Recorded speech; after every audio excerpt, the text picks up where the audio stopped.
Сегодня человечество задумалось о своем месте в мироздании, не только на планете Земля и не только своей собственной судьбой, начиная от семьи, но и проблемами, которые связывают человечество с космосом, с мирозданием, с теми законами мироздания, которые влияют на человека.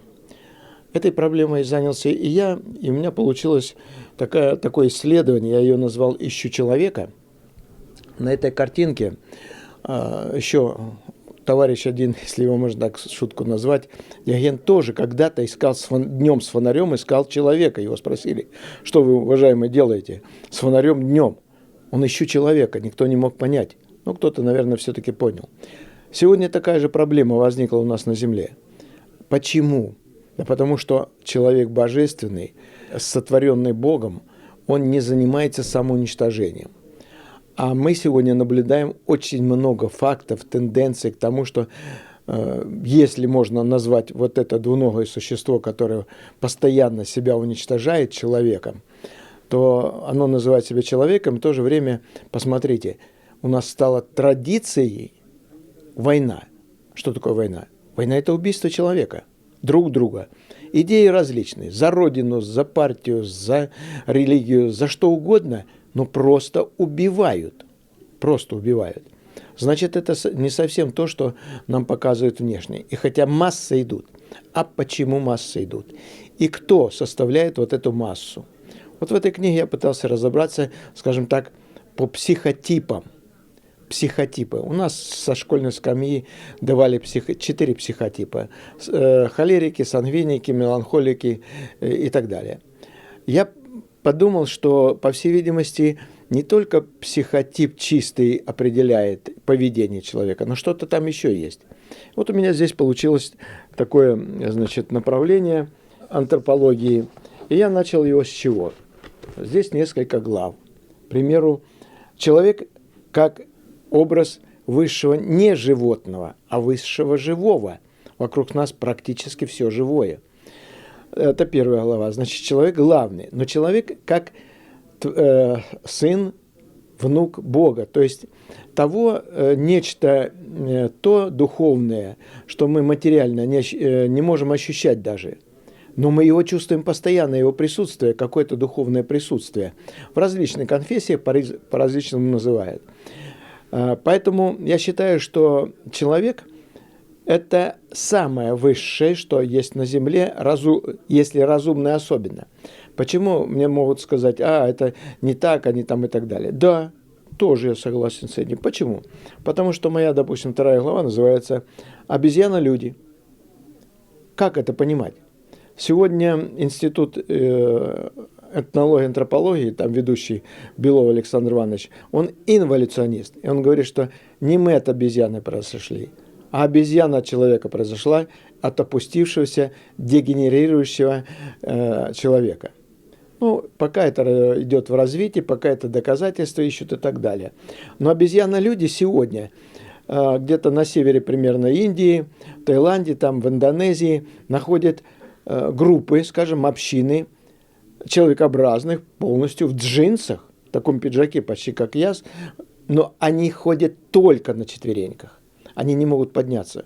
У них даже уже физиологическое строение их тела не держит вертикально, это существо можно назвать. Далее, они не знают времени. Они не знают счета, в лучшем случае до 10. Они не знают таких понятий, как вчера, сегодня, завтра. И по повадкам они ближе к обезьянам. По всей видимости, это как раз та самая деградация человека, которая приводит к подобному виду.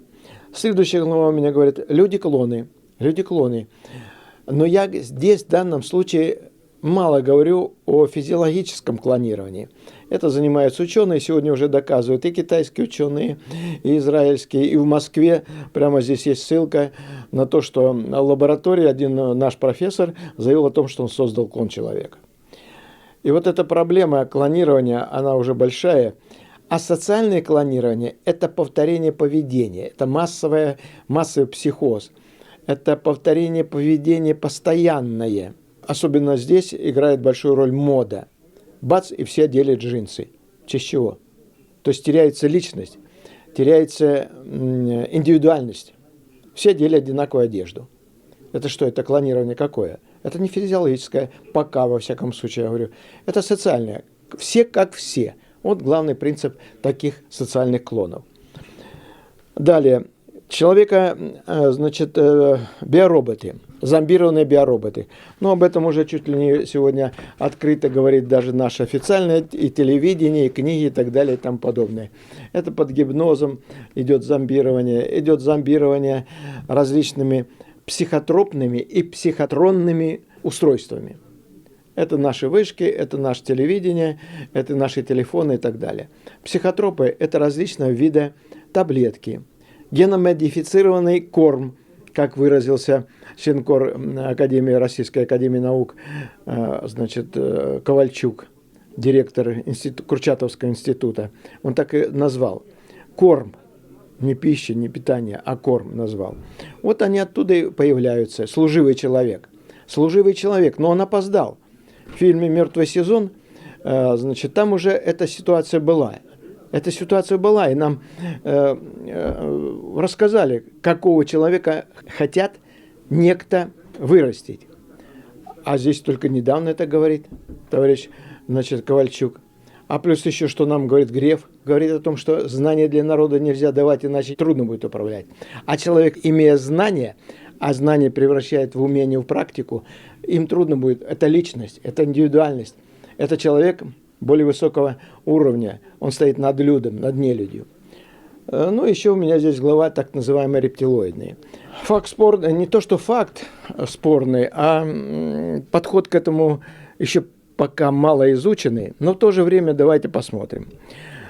В летописях новгородская дружина бьется с некими рептилоидами, вышедшими из реки, которые встали на задние лапы или ноги, взяли в руки лапы дубины и начинают с дружинниками биться. Это из истории.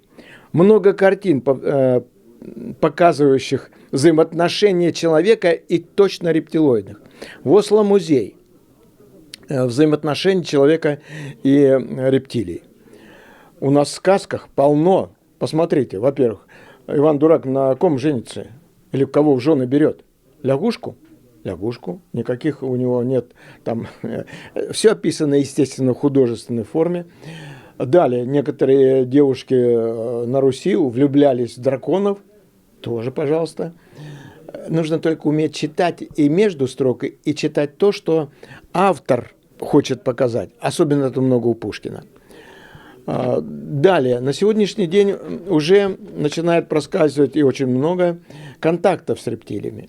Но в конце концов, даже официальная медицина говорит, что почти в каждом из нас есть рептильный мозг. Почему так его назвали? Сейчас его называют стволовым. Но почему так? И очень еще много-много признаков.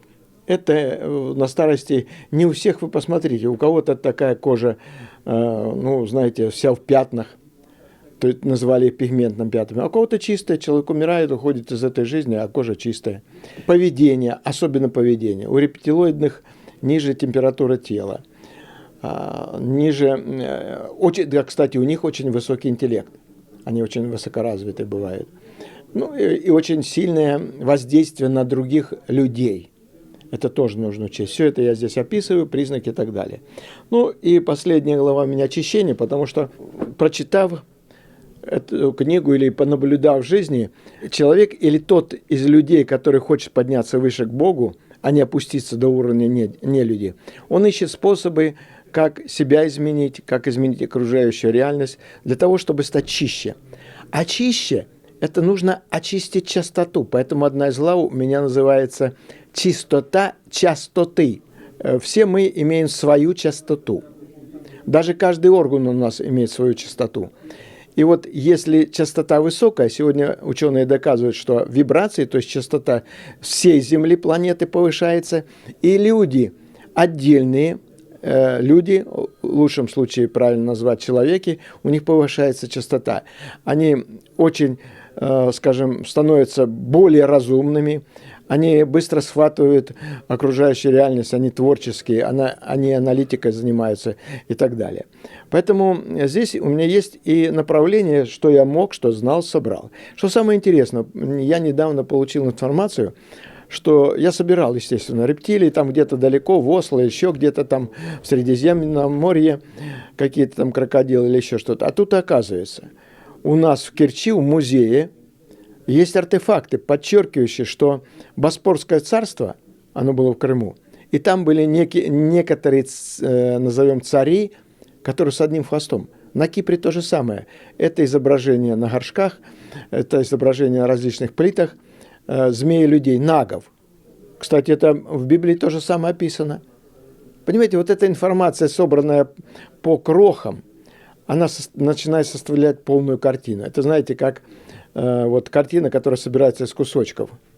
И когда все эти пазлы вставишь, тогда видно всю картину. И тогда видно, кто мы такие. 4 расы на Земле. Белая, красная, черная, желтая. И начинаем понимать, если вокруг нас иные цивилизации. Сегодня об этом много говорится. Уфологи очень много уже насобирали фактов и контактов с инопланетянами, с другими цивилизациями, лучше так, с другими цивилизациями. Они у нас здесь рядом. Это кошки, это пингвины, это дельфины. Просто мы не знаем их язык. Это для нас эзотерика, закрытое знание. А если мы будем знать язык общения животных, мы же запросто будем их понимать. Это же понятно, ну просто понятно. А мы этого не изучаем, к сожалению. Не изучаем, потому что у нас с детства забивается орган, который отвечает за наши способности. Это шишковидная железа. Она забивается сахаром, картофелем, посленовыми продуктами и так далее. И, по всей видимости, вот некто, которого трудно вычислить, потому что мы видим исполнителей этой политики, он скрывается за исполнителями. Просто нам самим всем нужно задуматься и становиться все более чистыми человеками. Вот примерно так я рассказываю и показываю и призываю.